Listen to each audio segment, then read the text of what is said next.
Lord said, confession good for the soul. So right now, all I ever wanted was to be a gangster. Little did I know I was in danger. Decisions that I made provoked the Lord's anger. Prayed to him all the time and I was just a stranger. All I ever wanted was to be a gangster. Little did I know I was in danger. Decisions that I made provoked the Lord's anger. Prayed to him all the time and I was just a stranger. All I wanted was to be a gangster. And shot call. To be known with them niggas letting shots off. Even that on the right hand to the top dog. Funny how we see better than not the lives lost. Can't be focused on a life that's hopeless. Out there pumping, not knowing the Lord will kill you for that hocus pocus. Used to roll with niggas that cooked up with weaponry. Same ones claim they love you. I had no life in jeopardy. And I know my mother wants success for me. But that G should take a girl straight to ecstasy. Remember running with bruh, even though we did the wrong thing. My life would have been a lot different if I fell up on the wrong street. Was too sincere for a wicked game. Shame the Lord's name, now we afflicted with pain. All I ever wanted was to be respected by stand-up niggas. Not knowing that them handcuffs custom made the fun. All I ever wanted was to be a gangster. Little did I know I was in danger. Decisions that I made provoked the Lord's anger. Prayed to him all the time and I was just a stranger. All I ever wanted was to be a gangster. Little did I know I was in danger. Decisions that I made provoked the Lord's anger. Prayed to him all the time and I was just a stranger. All I wanted was to be a gangster. I ain't lying, I was close to dying. Knew I wanted to live, but I wasn't trying. I was defiant, not knowing that this ain't how we live. It's just how they design it. It's when you in the streets, you get more endemic. They don't tell you won't be on papers and no restrictions. My father said a hard head to make a soft ass. I didn't care, I wanted fear when I walked past. In the place where the black man's blood is cheap. I thank the Lord for the day I was on 8th Street. Pissing in the cup, back and forth to court, filmed in DC school. I swear it felt like I cried on that fucking porch. The Lord said, my sheep, they ain't hear my voice. Asked me why I'm UPK, I told them I ain't have a choice. They said, God ain't 50-50, what's gonna come to pass? The Lord called me out the world, and that's not really fast. All it was to be a gangster. Little did I know I was in danger. Decisions that I made provoked the Lord's anger. Prayed to him all the time, and I was just a stranger. All I ever wanted was to be a gangster. Little did I know I was in danger. Decisions that I made provoked the Lord's anger. Prayed to him all the time, and I was just a stranger. All I wanted was to be a gangster. ISUPK until it hit the fan. I want power and a throne, nigga, fuck the grants. All I wanted was to be a gangster, but I was real as a righteous man. And now I got the upper hand, gotta promote this brand. Direct whole multitudes until they all understand. If I can't get that crown, Lord, then put me in the hands of someone more money back me his hit man. Reminiscing on the pain that was felt. Shit, I was in the jail. Shit, I needed help. But I was locked up in the judge for man on the shelf. Heavy crying cause it felt like I was left by myself. All I wanted was to impress niggas with my grinding. Now I ain't trying to prove shit to nobody but Muhammad. Cause most these niggas lying by smoke. One time for the most high, ain't better be a cutthroat. Cause all I ever wanted, go ahead, was to smash my opponents. Go ahead, second cash, not knowing it wouldn't last. You gotta hope you step by and told me. Go ahead, cause all I ever wanted was to be a gangster. Little did I know I was in danger. The pieces that I made from the Lord's anger. Free to him all the time, and I was just a stranger. All I ever wanted was to be a gangster. Little did I know I was in danger. The pieces that I made from the Lord's anger. Free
We do it like that, and we do it like this. We do it like that, and we do it like this.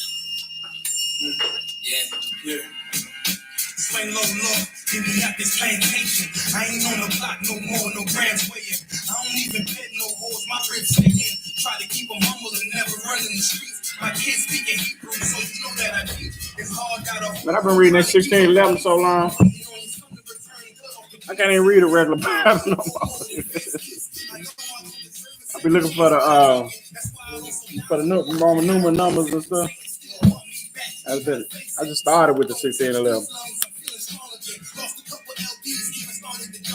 I can suit it up now, and I ain't talking about particles. Boots laced up and gear ready for battle. The enemy is listening, Lord, but I ain't rattled. You made a nigga feel it, some niggas scared of their shadow. I'm seeing lost niggas in these groups on the tube. You could have put me with them, guess that's mercy from you. You put me front of Jimmy, you're high, and I can't lose. You took a drug dealer that probably should make the news and turn into a prophet. My family is still confused. It seems they like the old me best. Sorry to say, I ain't gotta drop a old me left. So I pray that the slave master see death every day. I hear the bell toll and hope I'm the one chosen. And when that chariot swing low, let me roll it. We're doing this for an hour and an hour shot. Mordecai. My sins and I deserted that with King Swing Low, sweet chariot, cause I wanna ride. Every day is a struggle just to stay alive. It's dark and it's hot and I don't wanna feel the fire. I'm sorry for my sins and I.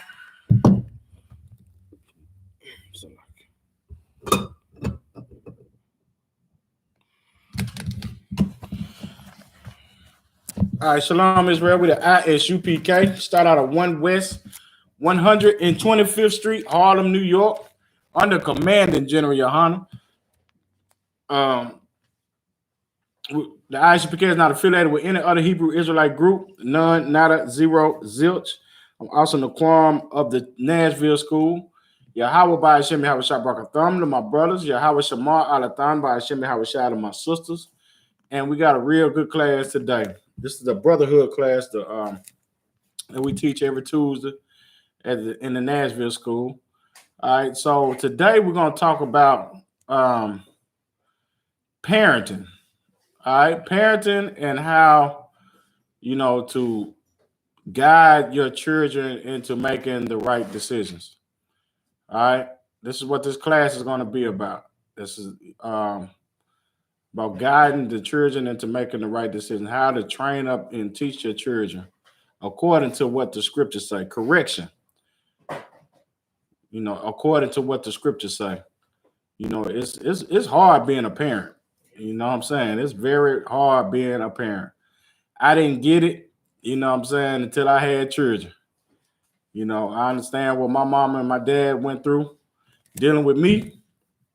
Now, I understand it now. You know what I'm saying? When I was a child, I did not understand it. I was just, being me. But they were,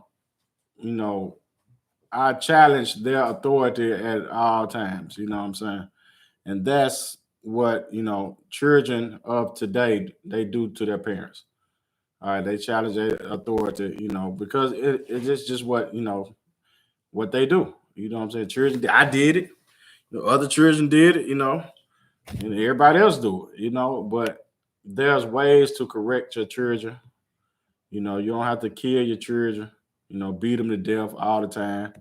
You don't have to hit them all the time, but what the ultimate goal is for them to get them to understand that, the things that they do, the choices that they make are going to affect their life, So the things that they learn, they have to learn how to apply it into everyday life. All right. This is the challenge of parenting.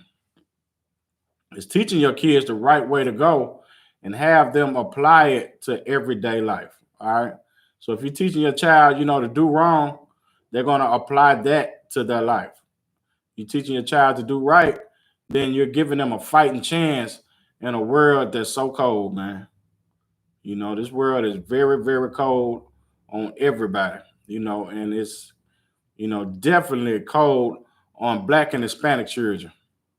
All right. So you want to equip your child with, the things that they're going to need to survive in the world. Because the things that they see on social media, the things that they see, on TV, that's not the real world.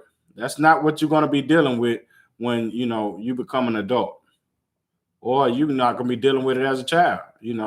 So it's ways, to teach your children, how to make better decisions. Now, it's totally up to your child to make those decisions. You can only do so much. You can, correct them as they go along. But, if they have to learn how to use the options that, are presented to them. And that's the hard part about being a child. Hey, Ilana, could you go back over there and get I think it's a fan over there. You know what a fan is? You do? Yeah. All right, go and run over and get the fan real quick. Yeah. Bulk shot, double time. Yeah, so those are the things that we have to deal with as a parent, and especially as a parent in the truth. As a parent in the truth, you want to, teach your children the things that you are learning, because, coming out of the world, we like children. You know what I'm saying? When it comes to the truth, we like children. We didn't understand, the right thing to do also. We was doing so much wrong in the world that, we didn't understand that I shouldn't be doing this or I shouldn't be doing that. We had to learn it too. And the truth that we learn, we have to apply it to our lives, just like, our children have to, learn it. So that's that's one of the things that we dealing with as parents, in the truth. All right. And, it just ultimately, you want your children to just make better decisions at what they do, and the law is so, heavy God sent that it's actually, does all the work for you if you just follow the law. If you can just follow the law actually protects you from all of the dangers that are in the world. If you just follow the law, we have a good, God, the Most High is a good Father. So he gave us a law that's going to protect us if we just follow the law. It's very hard for adults to understand that, and it's extremely hard for children to understand it. Especially if you got children coming out of the world. Now, if you're raising up a child from birth to, do the law, then kudos to you, man. You know what I'm saying? That's big. But if you got children who, coming out of the world and trying to teach them to do the law, then it's going to be, extremely hard. You can plug it up over there. So, or over here where you at. You can plug it up where you at. I don't know if y'all hot or what. I'm like burning up.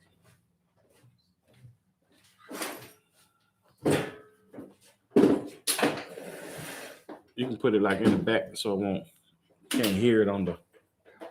Yeah. Yeah, that's cool right there.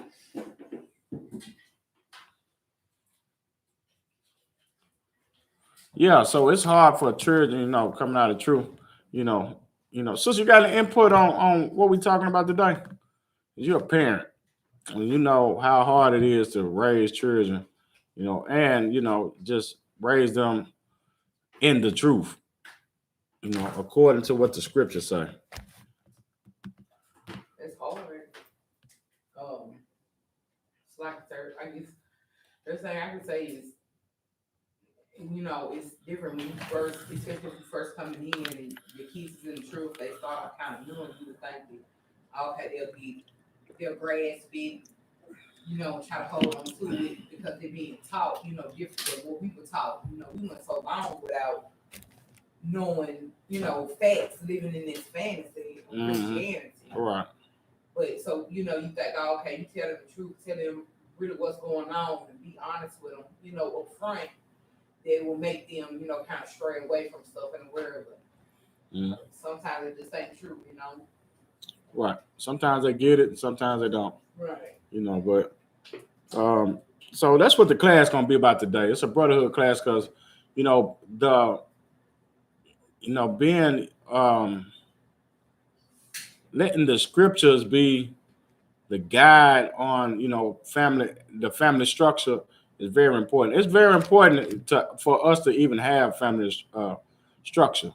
That's what Commander General Hunter teaches us, to have family structure. Men, stay in order and have family structure. And the law is like the backbone to that family structure. The law is what keeps the structure in the family. And the people who, everybody plays a part. But we all have to follow the law. But everybody has to play a part in, keeping this family unit together. All right. And, one of the things that, the Most High puts family, above all things. He wants us to stay together as a family and be happy and prosperous as a family. That's what he wants. That's why he said he wants us above all nations if we follow his law.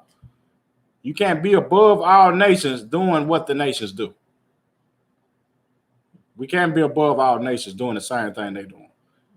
Being holy means to be separate. It means to be different.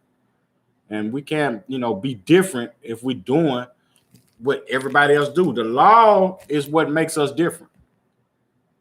Our laws, our, heritage, this is what makes us different than the rest of the world. All right. So we're going to start off with Deuteronomy chapter 6, verse 1.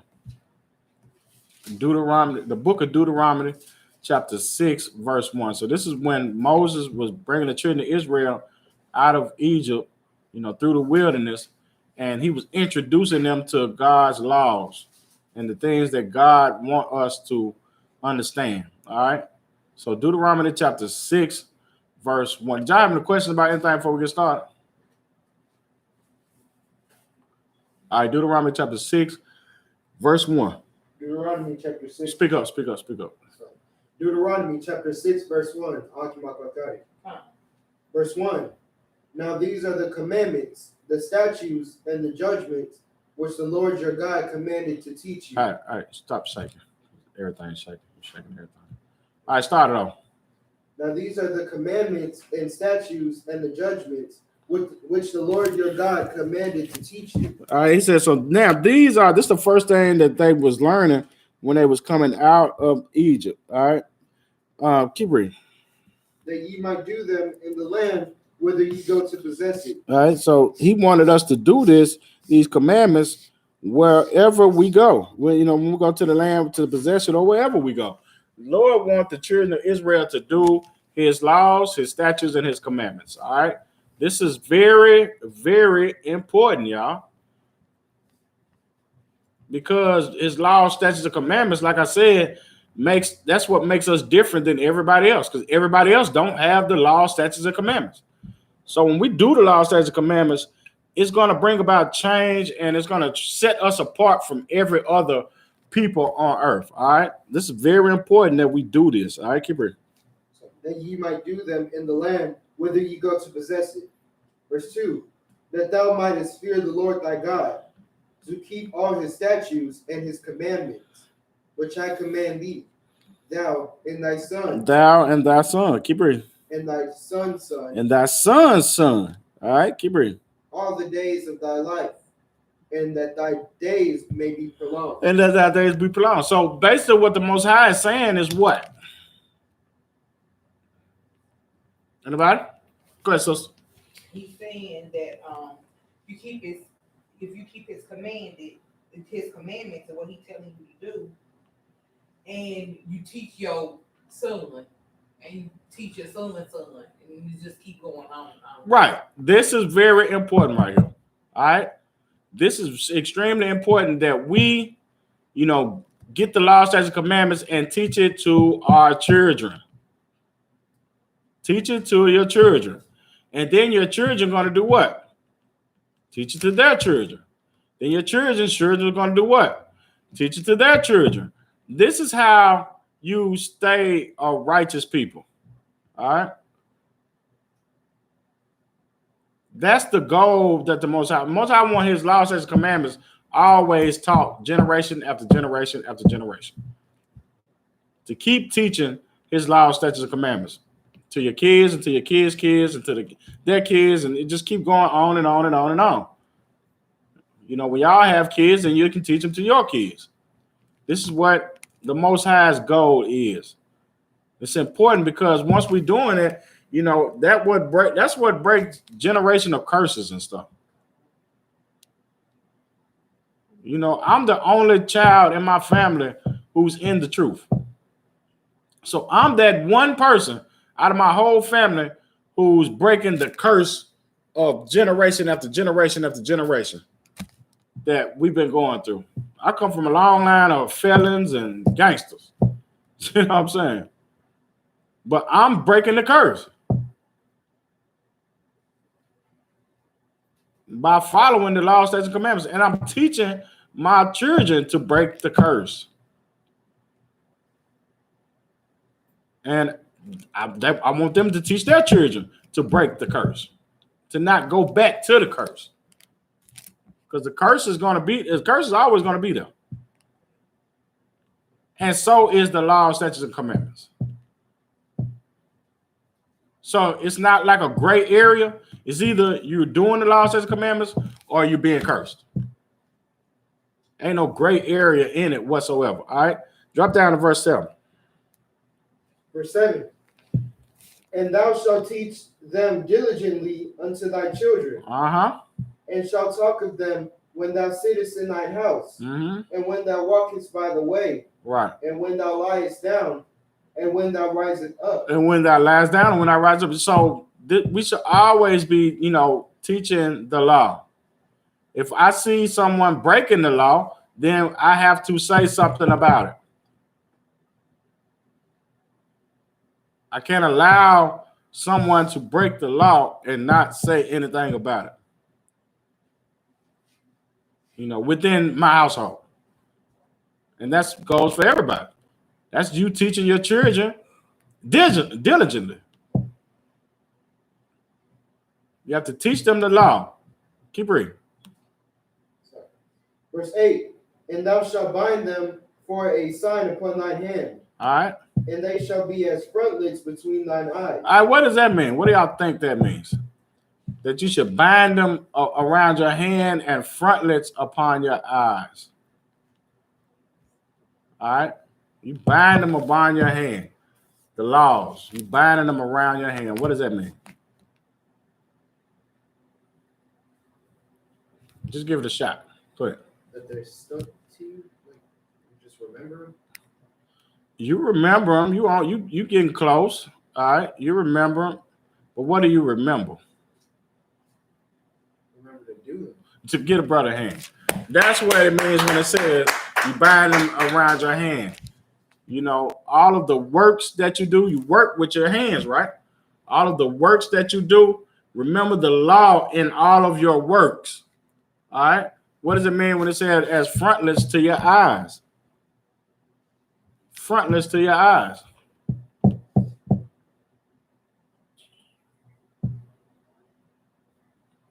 Your eyes are the mirror to your soul.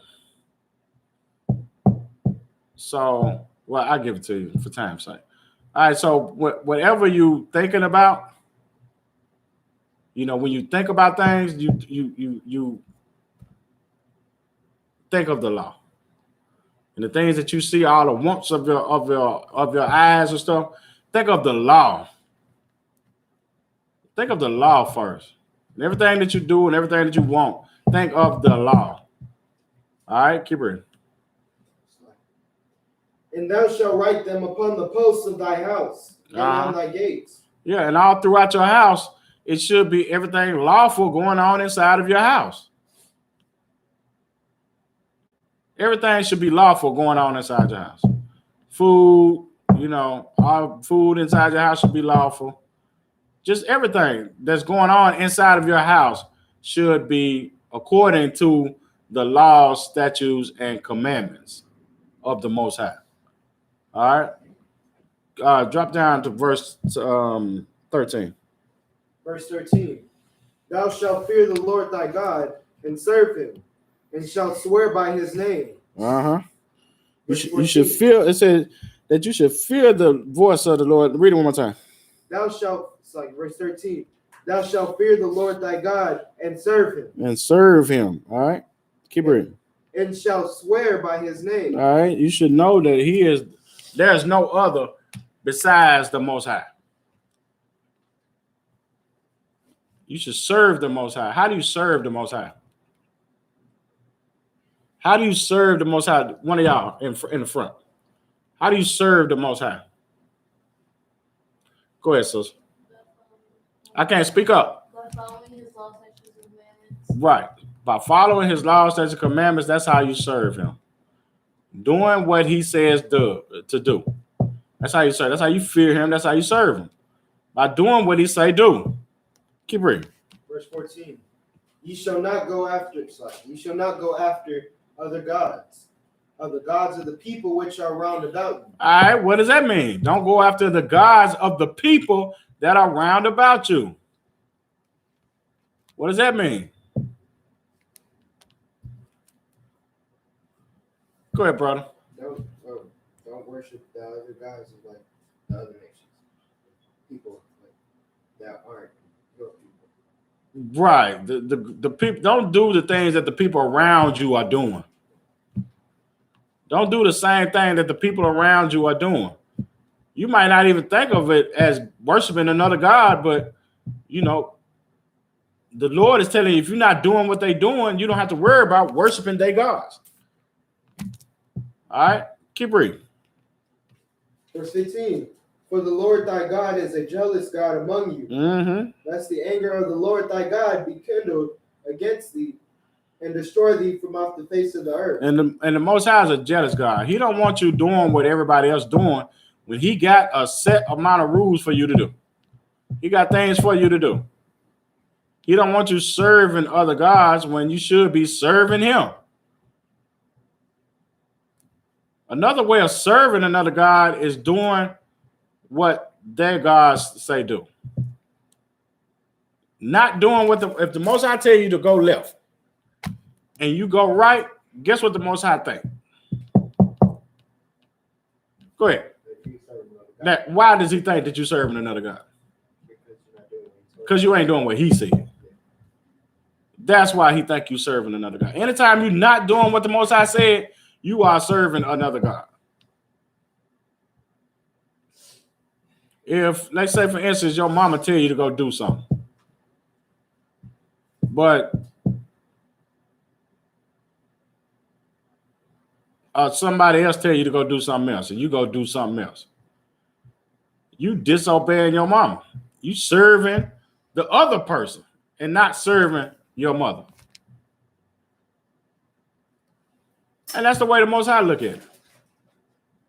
The same way. If you're not doing what I told you to do, then you serving another God. Every time. And he's a jealous God. That's just how he thinks.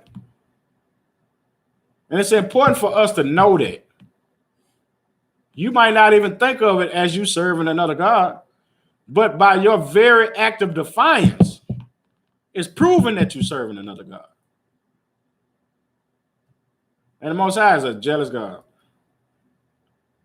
When you don't have obedience, you are serving. When you disobedient, you are serving another God. Because your God didn't tell you to do that. So who told you to do it? Somebody else. And that's who you follow. All right? Drop that. Give me Proverbs chapter 22, verse 6. So you got to teach the children. They don't know what's right and wrong if we don't teach them what's right and wrong. So if you teach them what's right and wrong, then they'll have a fight, have a fighting chance in the world. And they're able to understand, how to, make, better decisions, how to, be a critical thinker. Ain't that what they call it? Yeah, to be a critical thinker. You're giving them a way out. You're showing them a problem and then giving them an answer. You have a problem. This is the answer to your problem. All right. Proverbs 22:6. Proverbs chapter 22, verse 6. Train up a child in the way he should go. Do what? Train up a child in the way he should go. The scripture said that we should supposed to train up a child in the way that we want them to go. That's why it goes back to what I was just reading about, we have to teach the children, like the Most High said. And the scriptures say that we have to train up our children the way that they should go. All right, keep reading. And when he is old, he will not depart from it. And when he's old, he won't depart from it. All right, so if you teach a child how to ride a bike when they're young, right? Say for instance, you teach them how to ride a bike.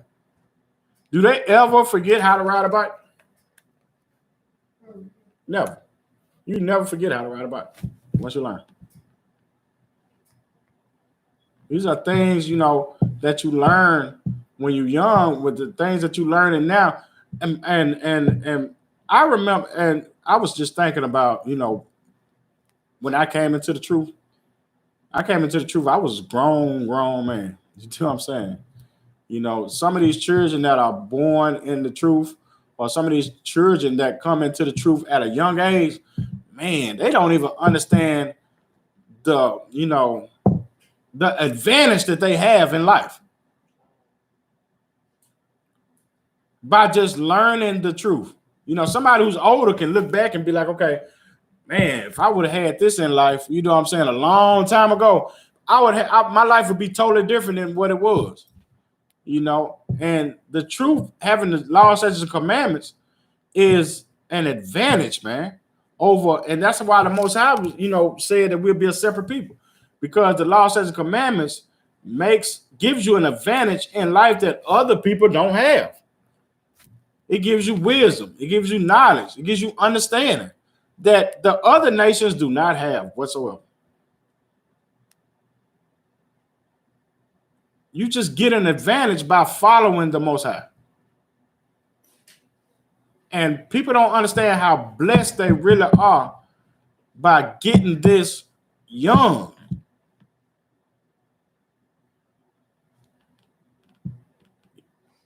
Man, don't throw it away. Don't look at it as a small thing.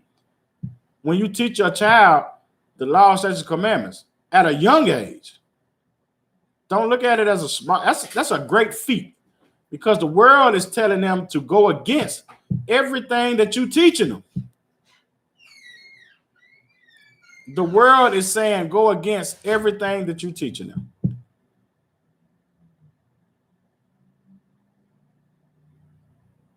They're getting rid of cartoons and stuff now. You know what I'm saying? Because they're saying that cartoons are, these certain cartoons are offensive to people. So they're getting rid of these cartoons. I had to watch all of them cartoons when I was young. You do what I'm saying? All the Bugs Bunnies, with the man on there and all of that. You do what I'm saying? The Tom and Jerry's with the man, Bugs Bunny with the black face and all that old stuff. I had to watch all that. Now that I'm in the truth, I see, like I watch Coming to America. It's extremely hard to watch when you're in the truth. You know what I'm saying? Because you see our people, you just see things different when you're in the truth. When you're really in the truth, you just see things different. You see our people are being paid, don't have the knowledge, the wisdom, and the understanding of the laws.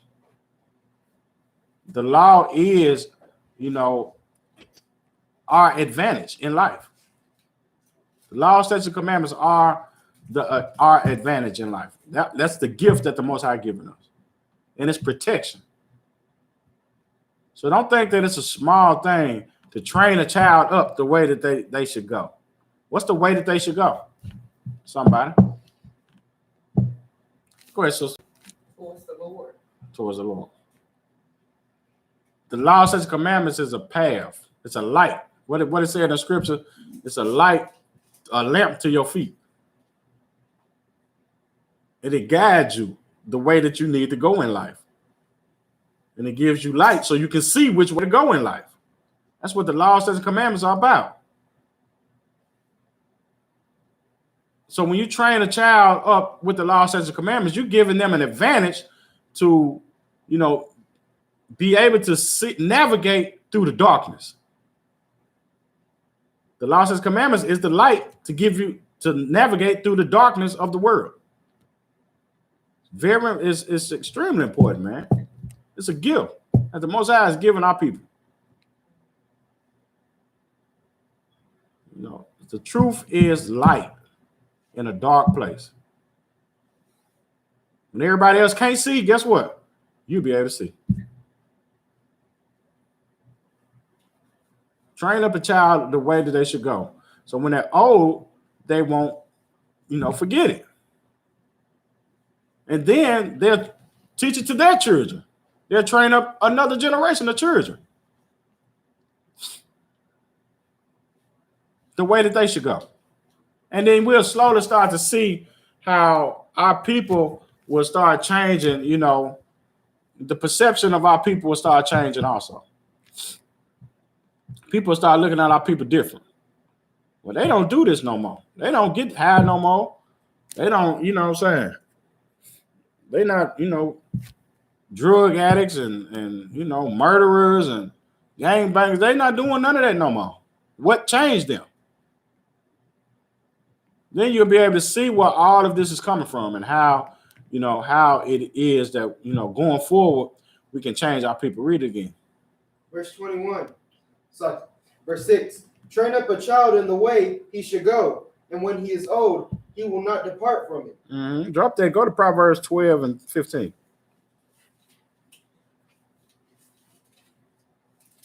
Proverbs chapter 12, verse 15.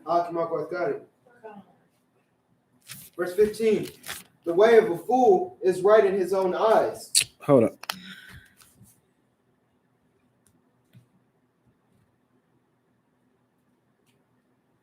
Hold up. Hold on.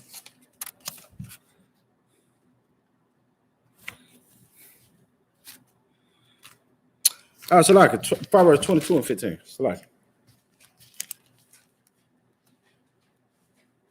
Proverbs chapter 22, verse 15. Foolishness is bound in the heart of a child. Foolishness is bound in the heart of a child. A child is going to do stupid stuff. It's going to happen. You know what I'm saying? It's going to happen. Child is going to do stupid stuff, man, and that they just don't understand what they doing. There has not been a child in the history of children that hasn't done stupid stuff as a child. That's your time to do stupid stuff. If you're 50 years old and you still doing what a 12-year-old, having 12-year-old mistakes, then you just you're in a bad place. But a child is going to do foolishness. All children do. And all children think that they're doing right. You know what I'm saying? They think they're smarter than the average bell. All children do. But what makes you smart is experience. You don't see what, the children don't see what the parents already have been through. They just now experiencing it. So they don't understand what a parent has already been through or what a parent has already seen. So it's very important for us as parents to teach the children, that what they do is, stupid and show them how, stupid what the things that they do are. Because we know they're stupid because we did it. We done been through it. And it's important for a parent to teach the child your experiences. And if you can stop them from going through those experiences, you should stop them. But sometimes a child is not going to listen. Keep reading.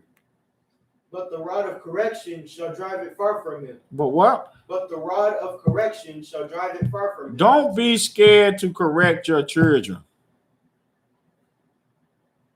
when they wrong, when they do something wrong. That's how you get rid of foolishness, by correcting your child. All good parents correct their children. The Most High corrects us as a nation because he's a good parent.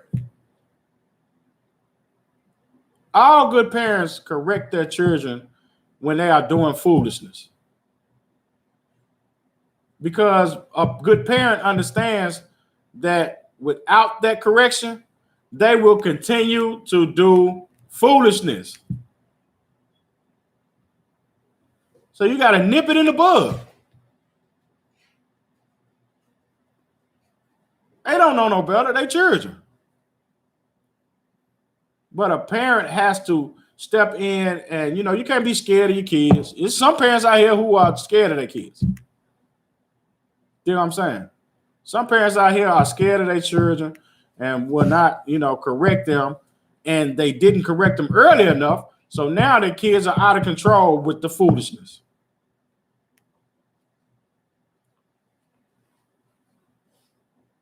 And now they're scared of their children and don't want to correct their children, or want somebody else to correct their children.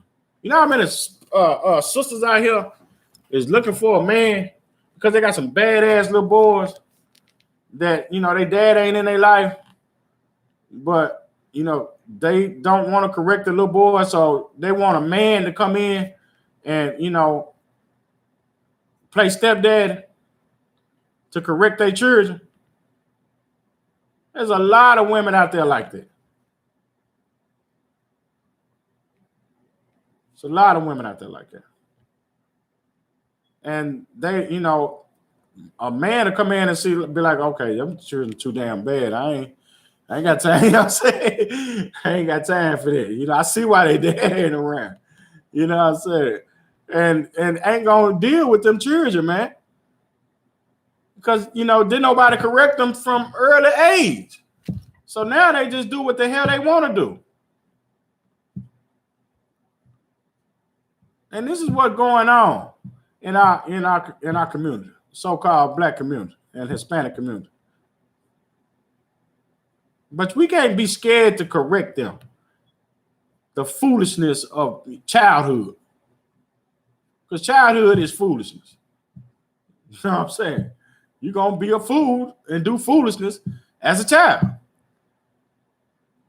But you learn through correction. Read it one time. So, verse 15. Foolishness is bound in the heart of a child, but the rod of correction shall drive it far from him. Right. It'll drive it far from him, man. That rod of correction, if you got to whoop your child butt, do it, whoop his butt. You got to put him on punishment, put him on punishment. You got to take this from him, take this from him. These are the things that you're just going to have to do to get rid of the foolishness. And hopefully they'll get it. Okay, well, every time I do this, something happened to me. So maybe I should stop doing this. Eventually that will go through somebody's mind. Maybe I should stop doing this because every time I do this, something happens. So maybe I should just stop doing this. I want to make sense. Okay, they keep telling me don't do this. Why the hell am I still doing it? Maybe that'll go through their mind one day.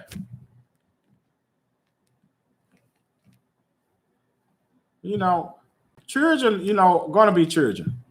But it's a parent's responsibility to train a child up, and don't be scared of correcting them. Drop there. Give me Proverbs 29 and 15. Proverbs chapter 29, verse 15. Verse 15. Proverbs, hold on. Proverbs, what's it? 29 and 15? All right. Verse 15. The rod and reproof give wisdom. The what? The rod and reproof give wisdom. What does that mean? The rod and reproof give, y'all know what reproof is? Correction. All right. The rod, y'all know what the rod is. Y'all should know what a rod is. Go ahead. You're damn right. All right. What the rod and reproof, read it one more time. The rod and reproof give wisdom. Gives wisdom. How does a rod and reproof give you wisdom? Anybody? Go ahead, sister. Because you don't want to get your butt whooped. You don't want to get a whooping. And when you do, I mean, it hurts. So nobody really wants to experience that more time. So it should make you wise and not do it again. Get a sister hand. That's how it does. It's and you know the key word that she said, it should. It should make you not want to do it again. When you done got that butt whoop and getting corrected. You know, butt whoopings and corrections should make you be like, okay, maybe I shouldn't do that right there. Because every time I do this, I get corrected or get my butt whooped. And then you start to become wiser. Well, this ain't the way to go. It's like walking, you know, like it's a wall back here. And you just keep on walking and bumping your head on the wall. Boom. Okay. So you bag up. Boom. Bump it again. Bag up. Boom. Bump it again. You know, but there's an exit to the left. All right. Why do you keep walking into the wall when you can walk over here to the exit? And that's what wisdom is. Okay, if I keep walking this way, I keep bumping my head. Why don't I turn and go this way? Where the exit is. That's wisdom. If you keep walking straight, if you keep doing the same thing, and then you getting your butt whooped all the time, and getting hollered at and corrected all the time, and getting things taken away from you, wouldn't you naturally be like, okay, well, maybe I should stop doing it? That's wisdom. So if you don't gain that wisdom, then you're being foolish. So to break that foolishness, you got to be corrected in order to break the foolishness. You know, and then you become wise by not doing it again. The hell you keep doing it for? It's like you're a moron. You know what I'm saying? You see that you get in trouble every time you do it. Why do you keep doing it? You know, and as a parent, we can't be, we're gonna have to keep correcting you. Because it's for your own good. You know, so a parent has to keep correcting the child. You can't do it once, then expect them to get it, and then you see them doing it the same thing over again.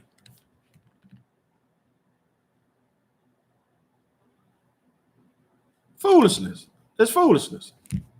Keep reading. Sorry. But a child left to himself bringeth his mother to shame. But a child left to himself. All right, read it one more time. But a child from the beginning. Sorry. The rod and reproof give wisdom. All right. But a child left to himself bringeth his mother to shame. All right, so what does that mean? A child left to himself bring his mother to shame. Go ahead, bro. That without the rod and reproof,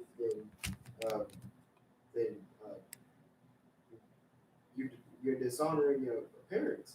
Like, how are you dishonoring your parents? Without the rod and reproof, what are you gonna do? you're gonna keep not doing what they're telling you to. You're gonna keep doing whatever you trying to do. All right, that's what you're gonna do. If you're not being corrected, then of course you're gonna keep doing foolishness. If you ain't being corrected on it. The only way to get you to stop doing foolishness, and this goes on, and this goes for throughout, a person's whole life. It ain't just when you're a child. It goes throughout your whole life. And in order for you to stop doing foolishness, you have to be corrected. You have to be told, first of all, what is the first thing you have to be told? Go ahead. No, the first thing you need to be told is what you're doing is foolishness. You have to understand that what you're doing is wrong. That's the first thing you need to understand. That is the first thing you have to understand. What you are doing is wrong. First thing I got to tell you is, why do you keep walking towards the wall, bumping your damn head on the wall?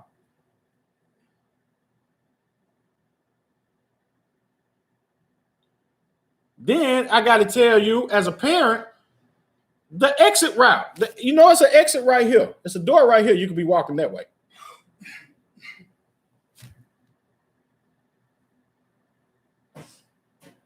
That's wisdom.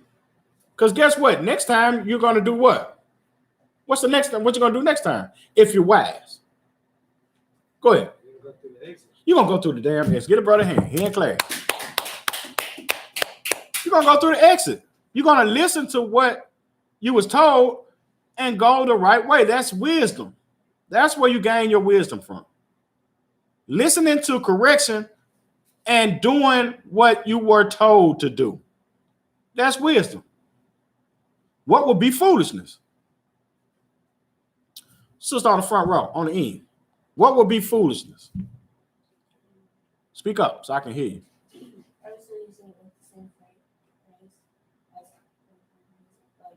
I can't hear you. Are you still using the same phrases like using that instead? Yeah. Yeah.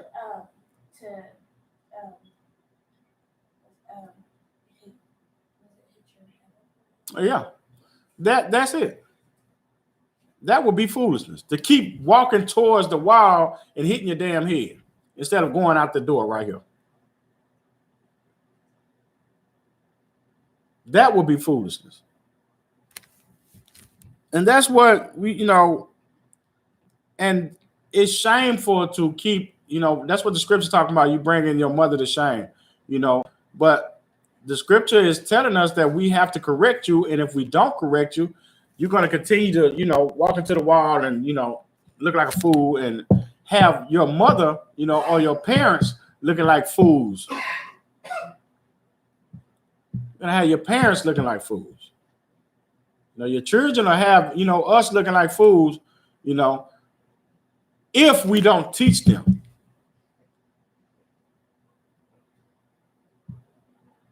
Because what's the first thing somebody going to say if they see you keep on walking into the wall? Go ahead, sis. Their parents don't give a damn about them. They just let them run into the wall and don't even tell them that it's a door right there. Their parents don't give a damn.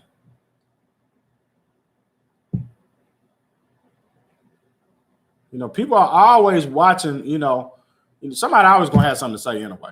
You know what I'm saying? Regardless, if you're teaching them right or teaching them wrong, somebody going to have something to say anyway. But, don't help them out by, going against the counsel of, your parents. All right, drop that. Give me Ecclesiastes 7:23. Ecclesiasticus, in the pocket.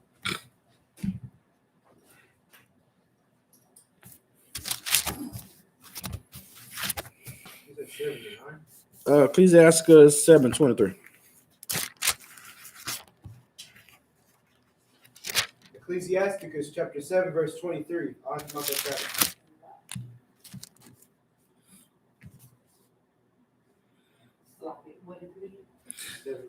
7:23. Ecclesiastes. Verse 23. It is not meet to despise the poor man that hath understanding. Hold on. Ecclesiasticus in the Apocrypha 7:23. Verse 23. Hast thou children? Instruct them and bow down their neck from their youth. The what? instruct them, and bow down their neck from their youth. All right, so the scriptures say if you got children, to bow down their neck from youth. What is you got to do a visual with that. So it's telling you to grab your child, which is it ain't telling you to grab your child, you know what I'm saying? But this is an analogy that it's saying grab your child and bow down their neck. What is you doing when you bowing down your neck? What is that doing to your child? What is the scriptures telling you to do? Did you have your hand up? You bowing down your child. Your child is standing up before you, but you grabbing their neck and bowing them down. Go ahead, sister. Putting them in a position of humbleness, of submission. Yes, exactly what you're doing. Get sister hand. Exactly what you're doing. You making your children submit to you. When you bowing down before somebody, that means that other person is what? The person who you bow down to is what? Go ahead, sister. Superior. Superior to you. That's what the scriptures is talking about. Bow down your neck to your child at an early age. Don't wait till they, 17 to try to, tell them, who the hell you think you're talking to. Tell them who the hell they think they're talking to at 5. You dig what I'm saying? Because once you lose that superiority with your children, you're equal with them. You know how little kids be calling their mamas all kind of, whores and, what I'm saying? Cussing them out and, you know what I'm saying? Because they don't bow down their children's neck. To let them know that I'm not your equal. I'm superior to you. Nowadays, they, the Me Too movement or whatever movement they got, they teach the children to, your parents to be, your friend. When, that's not wise for you to be a friend of your child. It's not wise. It's wise for you to love your child as a superior, not as us being equal. Because when the child look at you as being equal, then they're going to do things in front of you or say things in front of you that they would say to their friends. Or do things that they would do to their friends. Now, I've yet at, whatever my age is to, cuss my mama out ever. I respect her as being superior to me. I done raised my voice at her a couple times, you know what I'm saying? I got smacked in the mouth. But she's superior. At my age now, she's still superior. Because she bowed me down a long time ago. And this is important for, especially black children, man, and Hispanic children. To bow them down at an early age. And let them know, man, that you can't, you're not running nothing in here. You're going to watch your tone. You're going to watch your looks. Ain't no slamming no doors in my house. You know what I'm saying? Ain't no hollering. Ain't no, you know what I'm saying? All that. That's bowing down the neck of the child. Read it one more time. So, verse 23.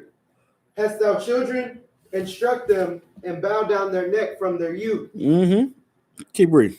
Hast thou daughters, have a care of their body, and show not thyself cheerful toward them. All right, so if you got daughters, man, it's even worse. Let me tell you something. You got daughters, man. You got to be so hard on your daughters. Why do you got to be so hard on the daughters? Go ahead, sis. Because they are way harder. It's like they're more hard-headed. Your daughters are, and plus too because the world want to turn them into a bunch of little hoes. There you go. That's why you got to be so hard on your daughter. because the world is going to be hard on your daughters. You do what I'm saying? The world is not going, especially black and Hispanic daughters, the world ain't going to respect them. They're going to expect them to be whores. And they're going to applaud them at being whores. You got to be so hard on a daughter because your daughter can bring you so much shame.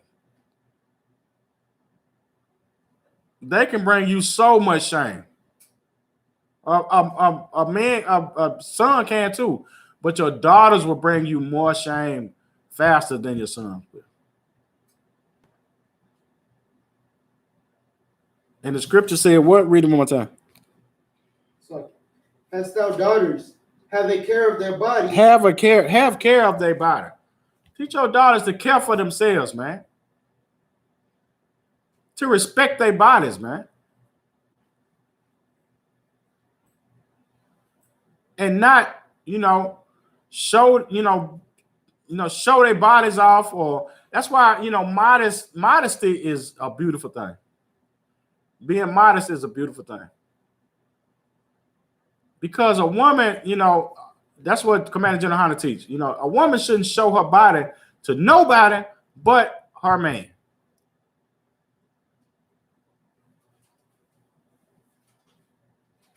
Her body should be sacred. A woman's body should be sacred, man. It's not something that's, you exposed to the world. It's all here for all the world to see. With no shame whatsoever.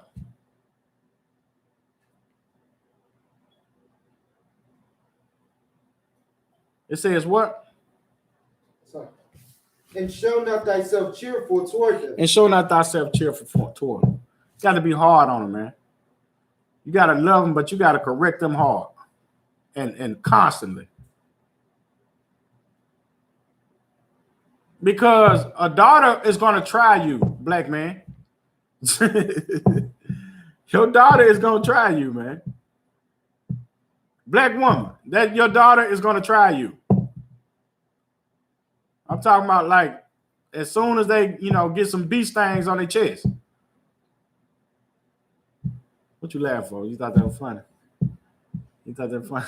As soon as they get some bee stings on their chest, they're going to try you. And you got to be there with attitude. You got to be that father when it comes to your girls, the one with the big shotgun. Letting all these little boys know that, I'm killing little boys knocking on my door or trying to climb through my windows. And you got to let your daughters know that you killing little boys who's trying to climb through the window. Or you trying to go climb out the window. I'm shooting you too. You dig what I'm saying? I got daughters in here, y'all, by the way. But y'all understand what I'm saying? I'm shooting y'all too. You be climbing out the window and you shoot your whole foot off. You know what I'm saying? Ain't nobody gonna want you with 1 foot. So I ain't gotta worry about it no more. Ain't nobody gonna want it, a 1 foot, a 1 foot Hebrew. Who want a 1 foot Hebrew? You know what I'm saying? All right, but yeah, man, read it one more time. Verse 25, so verse 24. Hast thou daughters, have a care of their body, and show not thyself cheerful toward them. Yeah, man, and let your daughters know. Give me Ecclesiastes 41:17. Let your daughters know, man. You know what I'm saying? Let your daughters know how important it is for them to, have shame. You know what I'm saying? Be shame-faced. 41:17. It's like Ecclesiasticus 41:17 in the pocket.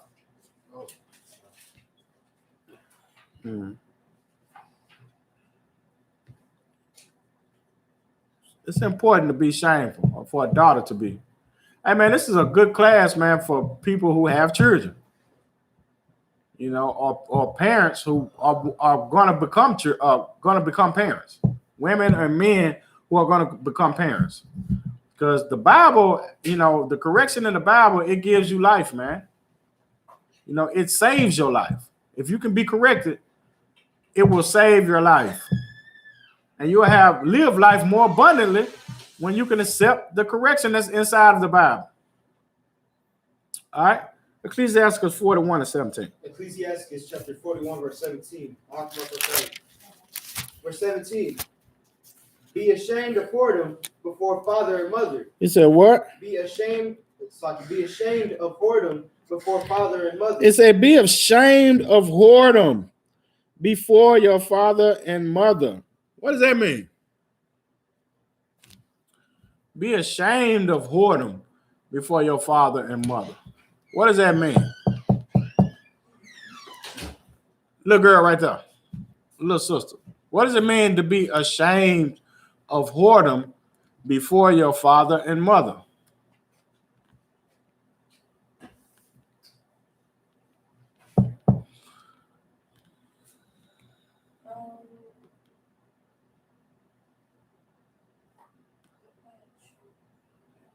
You not sure? Okay, it says what about you? It says be ashamed of whoredom before your father and your mother. What does that mean?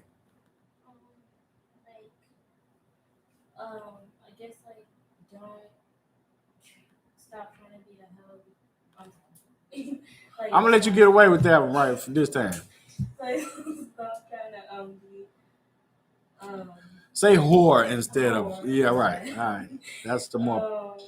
Because you're embarrassing your parents.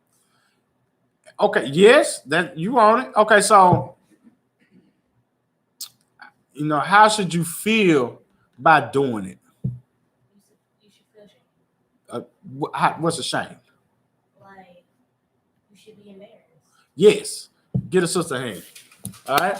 You should be embarrassed. You should feel bad. I'll let the brother in. You should feel bad. You should be embarrassed about being a whore, and having your mother and your father have to deal with that their daughter is a whore. That should make you feel so bad. That your daughter, that your mother and your father have to deal with, you grown up to be a whore. Because nobody, really, it might be some cases out there, but nobody really raises their children to be whores. You do what I'm saying? Yes, sir. Nobody usually raise their children to be whores. So it's a shame to your mother and your father when, they want you to be a lawyer or a doctor or something, but instead you want to be a stripper, or, just, being ran through by all the little boys or the men in the neighborhood.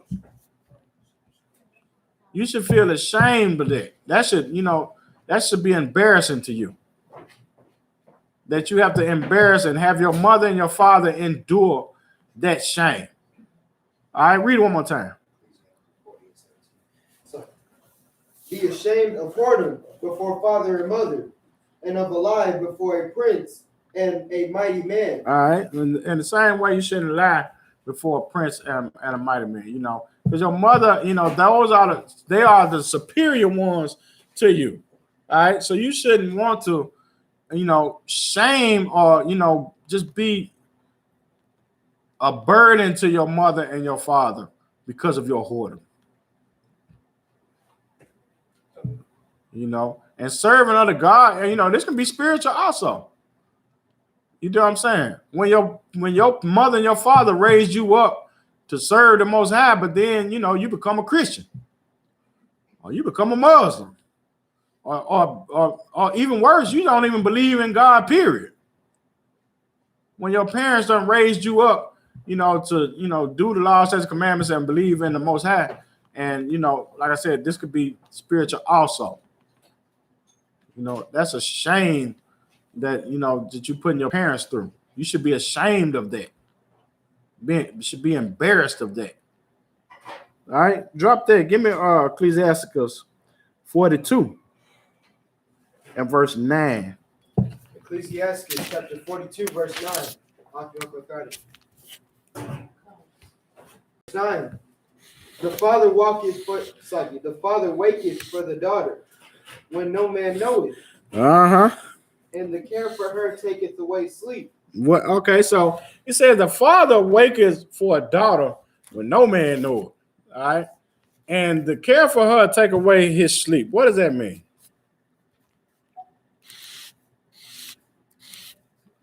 Go ahead, sis. You mean like the father is like still thinking about the daughter? Don't nobody even realize it? Okay, what is he?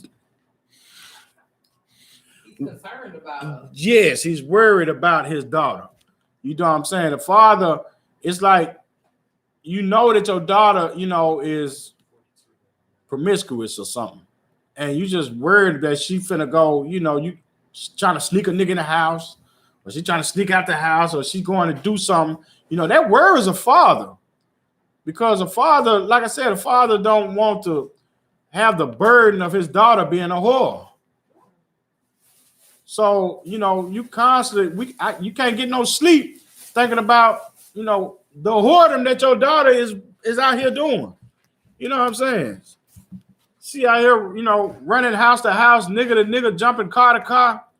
You know what I'm saying? That is worrisome for a man who has a daughter. Because a man understands, you know, like we was talking about with the wisdom, you know, we grew up, we done seen this happen with other women. So now we see our daughter is going down the same track as, you know, these other women that was out there doing all of these whorish acts. You know, we might have even slept with some of them. You know what I'm saying? And we see our daughter out there doing the exact same thing that they was doing at their age.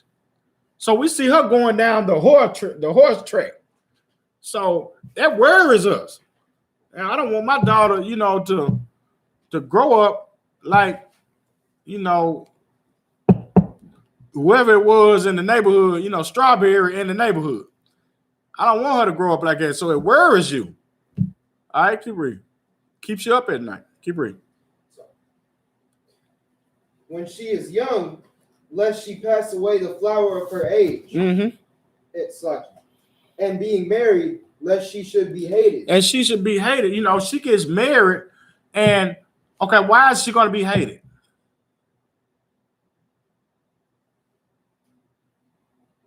Go ahead, sis.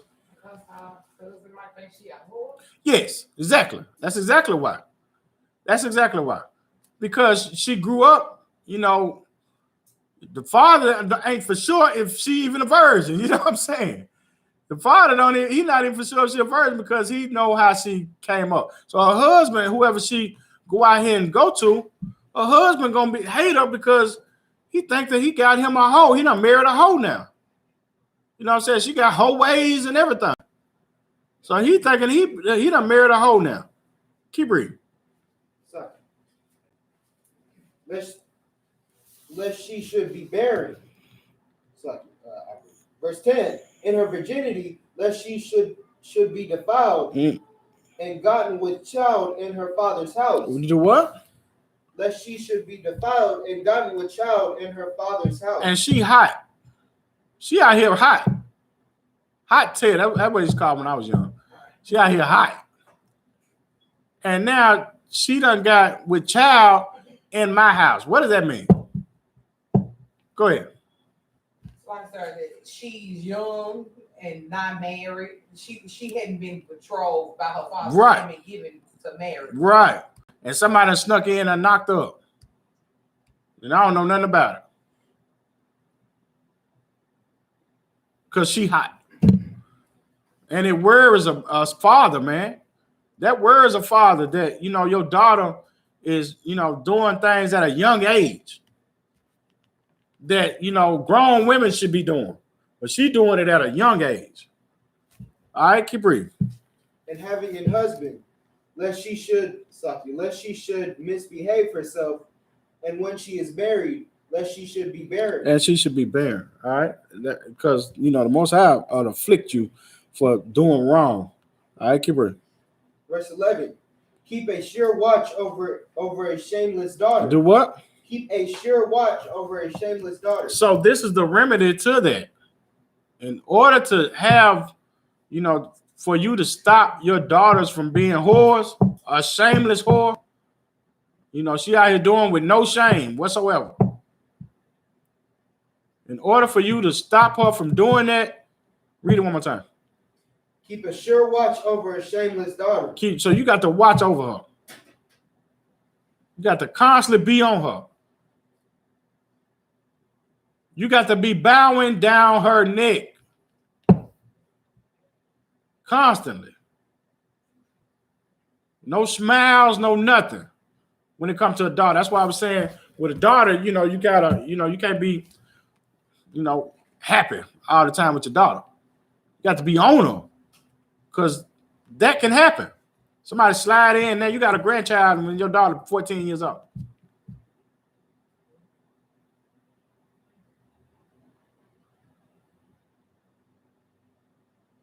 You got to constantly stay on these girls, man. Keep reading. Lest she make thee a laughing stock to thine enemies. Lest she what? Lest she make thee a laughing stock to thine enemies. How she can make you a laughing stock to your enemies? One of y'all answer that. One of y'all in the front. How can your daughter make you a laughing stock to your enemies? Go ahead. Yeah, you got your hand. By being You better not say it twice. I told you what to say. a whore. By being a whore. A shameless whore. Being a shameless whore. People will start to say, what people gonna say? Nah, let them know. What people gonna start to say? Go ahead. They're gonna say her parents probably raised her up like that. Mm-hmm. That she didn't like grow up in a good household with parents who let her do whatever she wants and stuff like that. Right. They're gonna be like, she all out here doing all this and that. Look at their daughter. They supposed to be in the truth. They supposed to be in the truth. Look at their daughter. Is that what the truth is about? I might as well stay in the Christian church. They supposed to be in the truth, and their daughter out there horn out of both draw legs. This is what, you know, your enemies will start to say. People who are totally against you in the first place, they'll start to say, look at them. They're supposed to be in the truth. And they out here doing this and that. Shaming their parents and everything. Parents are looking like a fool in front of the people. You know what I'm saying? And this is what goes on, man, with daughters, especially. It goes on with sons too, but it especially goes on with daughters. They can be ashamed to their parents and have their parents be a laughing stock to all the people who are against their parents. You adding fuel to the flame. You know, you might as well be on their side. Keep reading.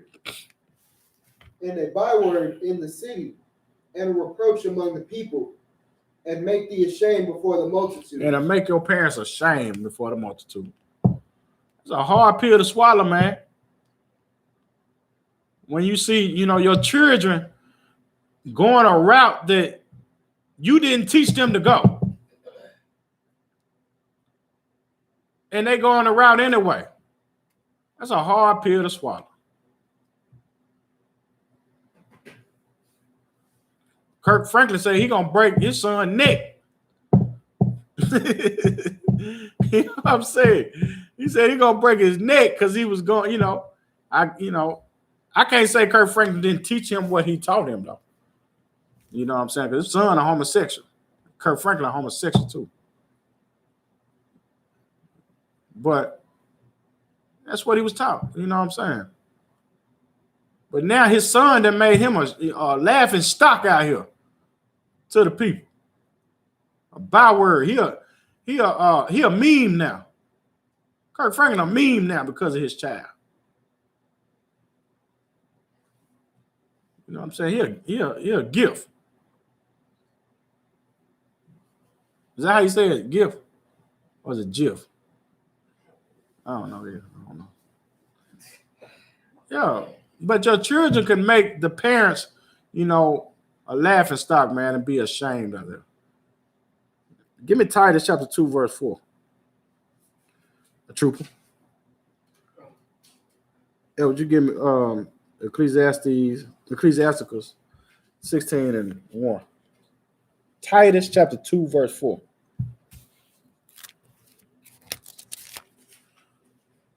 And it just goes, you know, and this is what happens, man. We're teaching about parenting and how, you know, the challenges of parenting and how to parent according to what the scriptures say. How we parent according to what the scriptures say. The book of Titus, chapter 2, verse 4.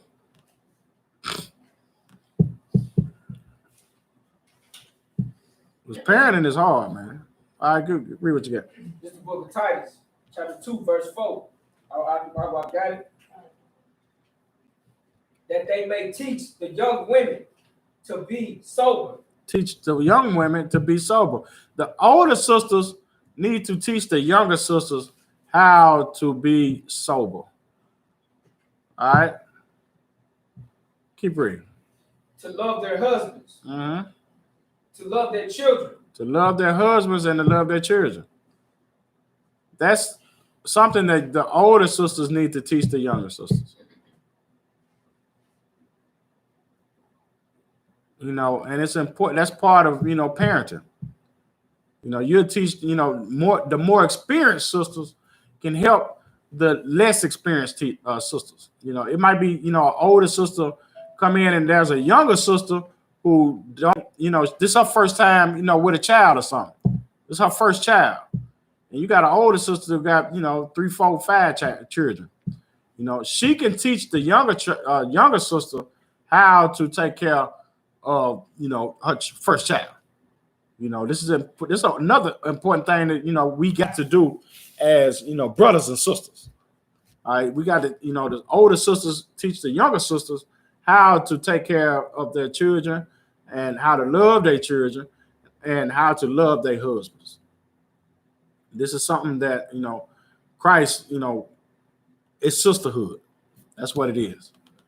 It's sisterhood. And the older sisters, you know, they have a responsibility. You know, the more mature sisters, you know, and the more experienced sisters, they have a responsibility to, you know, help teach the younger sisters who don't know, you know, who just now learning how to be a parent. You know what I'm saying? It's important, you know, it's a responsibility that the older sisters have. All right, read it one more time. This book of Titus, chapter 2, verse 4. That they may teach the young women to be sober, to love their husbands, to love their children. And that's, you know, you teach the younger sisters that, you know, or you also can teach the younger sisters who don't have children how to do the same thing. Because eventually they will have children.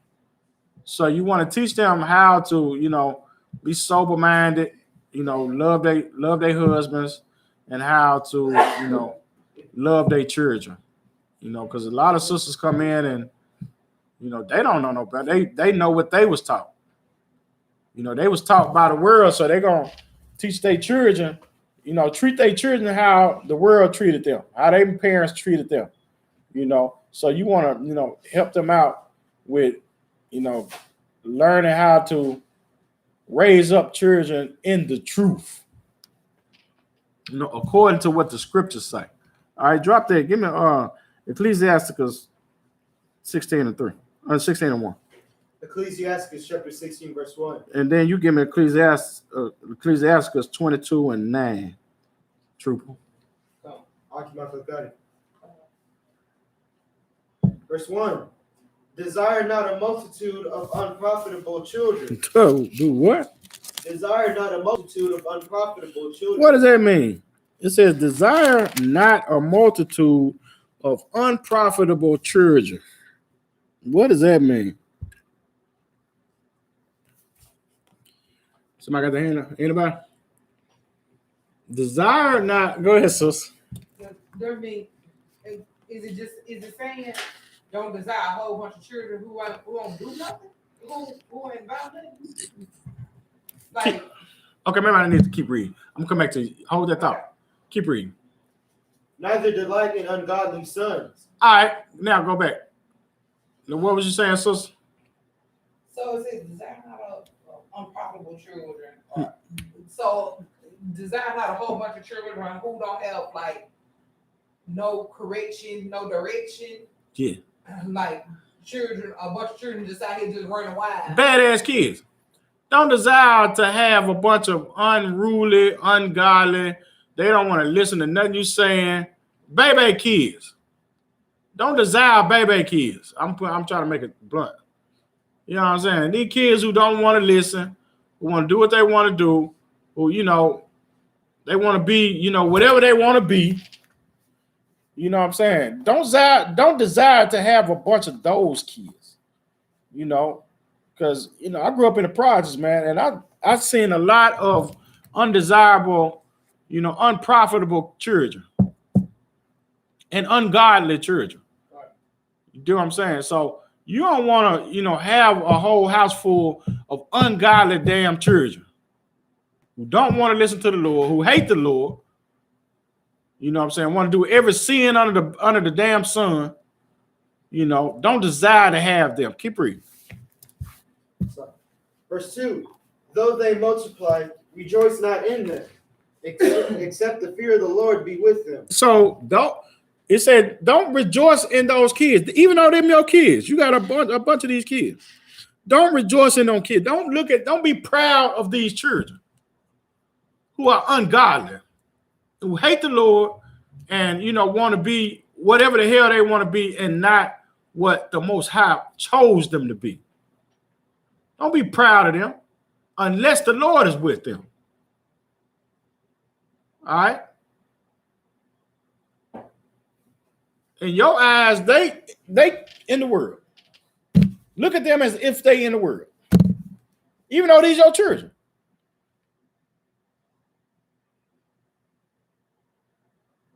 They don't want to listen to the correction that you give them. They don't want to do what you telling them to do. They don't want to do what the Lord telling them to do. What does Scripture say? Read it again. Though they multiply, rejoice not in them. Rejoice not in them. Don't be happy in them. Because they some damn devils. They demons. I rejoice in them, even though them your kids. They ain't acting like your kids. So don't rejoice. Don't be happy with them. Keep reading. Except the fear of the Lord be with them. Mm-hmm. Trust not thou in their life, neither respect their multitude. Do what? Trust not thou in their life, neither respect their multitude. And don't respect them because it's a lot, because they multitude. They multiplying. Don't respect them, man, because a bunch of them. Keep reading. For one that is just is better than 1,000. He said,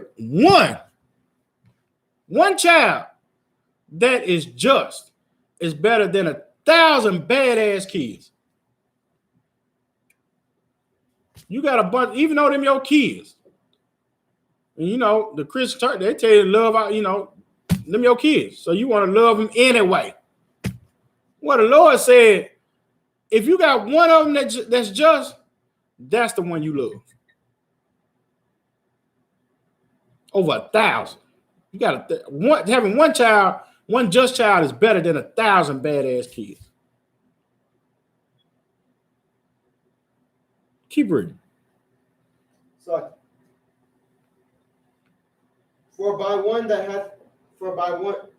and better is to die without children than to have them that are ungodly. Read that part one more again. And better it is to die without children. He said it's better, if you got one just child, it's better than 1,000 badass kids. And he said, and it's better to die without children Keep reading. than to have them that are ungodly. Than to have children that are ungodly. It's better for you not to even have children, to die without children. I disown every last one of my children. Than to have them live and be ungodly, and I'm supposed to sit around and love them and love them anyway. When they ain't listened to a damn thing I done told them to do. Or they choose to be something that God is against and that I'm against. I'd rather disown you.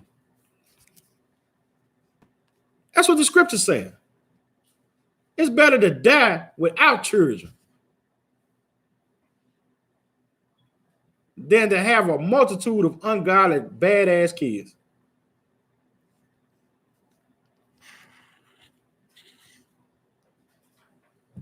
Read that verse one more time, verse 3. Verse 3. Trust not thou in their life, neither respect their multitude. For one that is just is better than 1,000, and better is to die, and better is to die without children than to have them that are ungodly. Keep reading. Verse 4. For by one that hath understanding shall the city be replenished. She said, by one that have understanding, a city can be replenished. Just by one. A city can be replenished that has understanding. Keep reading. But the kindred of the wicked. But what? The kindred of the wicked shall speedily become desolate. But the kindred of the wicked, the wicked children of your family. If you got one just person in your family, you can build a whole damn city with that. But all of the damn wicked ass, kinfolks of your family will bring a whole damn city down. Can bring a whole city down. It's better to have one just person in your family than a million ungodly people in your family.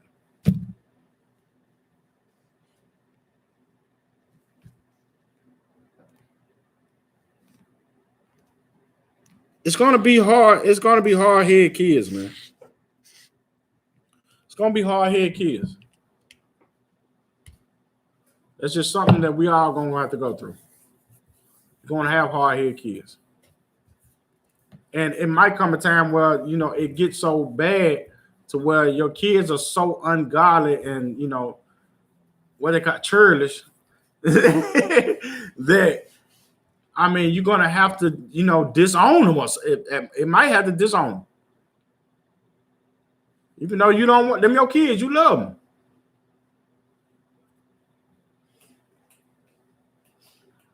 But it comes a time where you can't, they can't be a burden to you.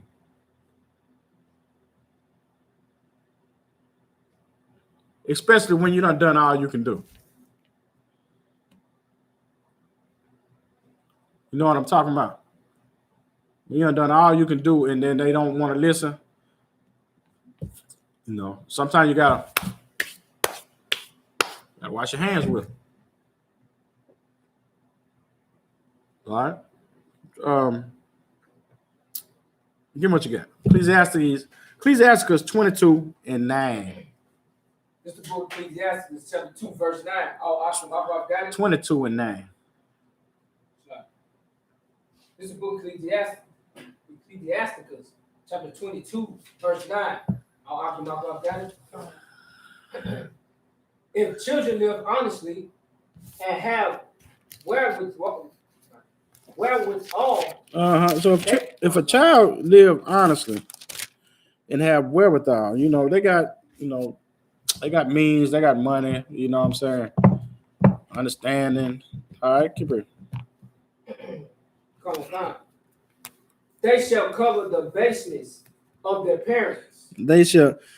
A child can be a good child can be a help to a parent. All right, you don't raise a child up, you know what I'm saying? They doing good. They can be a help to you when in your time of need. You do what I'm saying? Y'all can live together and they can help you out. That's a child who's listened to you and is honoring their mother and their father. They honor their parents. So they want to do, good for their parents. They might get a good job or something and buy you a car, buy you a house. You know what I'm saying? Because they honor you took care of them, so now they want to take care of you. All right, keep reading. Verse 10. But children be hardy through disdain and want of nature. These are and want of nurture. These are prideful, arrogant children. All right, so now you got your first child was the ones who aren't prideful. They want to take care of the parents because you don't raise them good. You know what I'm saying? They want to take care of their parents. Then you got these children over here who prideful and don't want to, help their parents. Don't honor their parents. Don't want to help them out. Don't want to do anything for their parents. They stingy. You know what I'm saying? You're gonna have children like that. All right, keep reading. And want of nurture do stain the nobility of their kindred. The nobility of their kindred. And they'll make people, somebody will see that first child and be like, that's a noble child. They take care of their parents, you know what I'm saying? They do this and do that for their parents. They love their mother and their father. They give everything they got to help, The mom and dad had to go to the hospital. They in the hospital with them. Then you got these arrogant children who just think about their damn self. They don't give a damn about their parents. And then, they don't want to help their parents. They don't want to do nothing for their parents, and people will look at them and be like, okay, what they, who raised them to be like that? You do what I'm saying? Who raised them to be selfish and, don't give a damn about their parents? That's a stain. People look at that and be like, okay, that's not how I want my children to be. I don't want my children to grow up and be like that when they get older. Don't give a damn about their parents whatsoever. Mom and dad are, living, they got $1 million, but their mom and dad are living in the projects. You know what I'm saying? Living in the hood in a broke down house. It's a lot of rappers and stuff out there like that. You know what I'm saying? And that just come from children being selfish. Arrogant and selfish. So remember, to teach your children to honor their mother and father. Help their mother and father out when they're older. That's something else you have to teach your children also. A good godly child would do that. But an arrogant, prideful child will, hate their mother and their father. And then, the Most High just ain't going to prolong their days on earth because you hate your mother and your father. You know what I'm saying? That's what the scriptures say.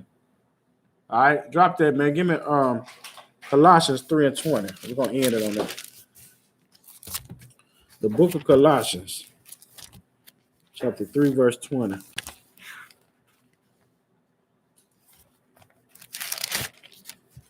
Colossians chapter 3, verse 20. I got it. Verse 20. Children, obey your parents in all things. For this is well pleasing unto the Lord. So we're going to end it on that. It says, children, obey your parents in all things. No matter what, in all things, remember what you was told. When you're young, when you're old. Remember the things that your mother and your father told you to do. If they brought you up right, remember all the good stuff that they brought you up with. And do them. Obey them. Obey means to do what they say. That's what a child should do. This pleasing in the sight of the Lord. You want to get in the good graces of God or the Most High? Do what your parents tell you to do, man. And the Lord will be with you. The Lord will protect you. Because you're going to need protection. In a world full of darkness, man, you're going to need light. You're going to need to be protected in this world that we're living in. But you have to obey, you have to obey your parents. And you parents, you teach your children to obey you. You have to give them something to obey. You can't just expect your children to automatically know to do right. That's a mistake that so many of us make. That we're just going to expect them to do right. The scripture said a child does foolish things. So you can't expect them to do right. You have to, teach them to do right. And don't be scared to correct them. Because your correction is what's saving their life. You love your children, correct your children. All right? Y'all got a question about anything? All right, with that, I'm passing the class over to Trooper Hakola.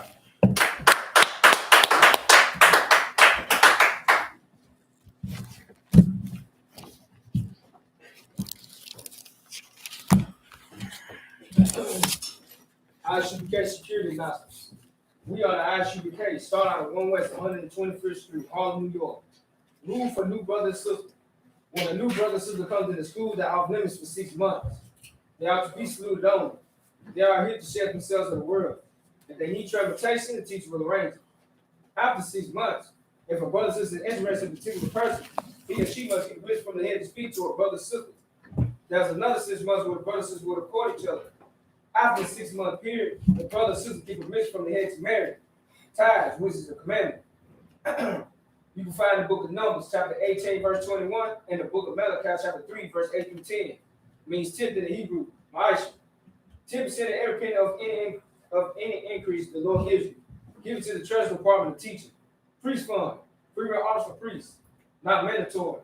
Whatsoever amount you would like. Upcoming holy convocation, the Passover. The 14th day of the first month, Saturday, April 24th. You can find the Passover in the book of Exodus 12, 1 through 51, and the book of Leviticus, chapter 23, verse 4 and 5, and the book of 1 Corinthians 5 through 7, chapter 5, 7 and 8, and you can find the book of 2 Chronicles 30 and 17. If anyone wants to be a trooper in the school, start wearing all black. Boot, shirt, pants, headband, and scarf. And with that, Mazel. All men of Israel, we're going to give one courteous salute. Mazel Shabbat. Mazel. Rock. Yahweh Shemel Shabrakatah. Yahweh Matah. Saul. All men of Israel, we're going to give the sisters one courteous salute. Mazel Shabbat. Mazel. Rock. Yahweh Shemel Shabbat. Yahweh Shalom, Yahweh Shalom. Yahweh Matah. Dismiss.